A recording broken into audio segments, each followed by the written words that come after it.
ada dekat nilai. Dah lama ni kita tak update ni. Kita akan letak gambar yang lama dan yang baru.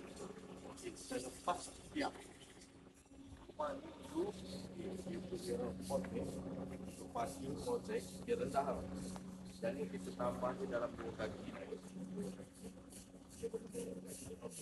Kita menggunakan material aluminium. Kita ubah ni yang ni besar.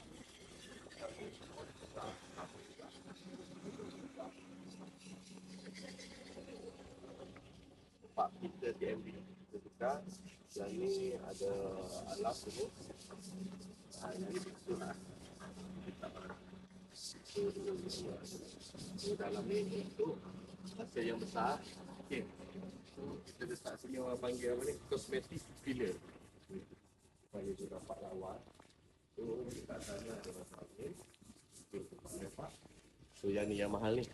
Yang atas ni channel dengan PVC ceiling. Yang ni barang saja pun 11,000.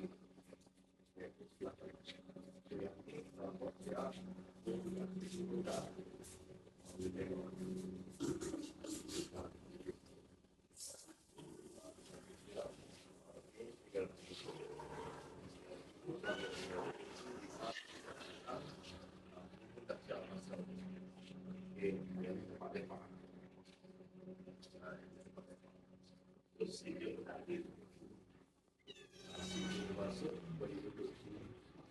So lepas so amat cantik lah guys.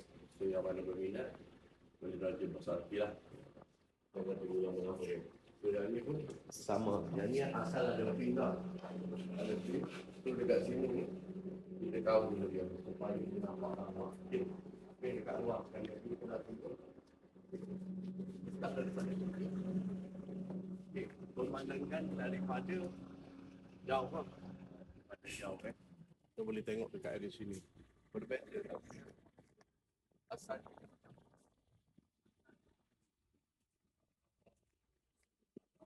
Asal macam ni. So kita ubah kepada sini. Kita boleh tengok. Kita kata asal macam ni. Yang ni terkini. Terkini. Dia auto gate. Dia ubah apa ni mobil lantai. Apa ni pagar. Kita siap motor ni semua lah. Tak ada pada atas sampai ke bawah. Keluar 28 kaki. Okay, so siapa yang berminat boleh juga order pesakit kabinet ataupun renovation lah. Okay.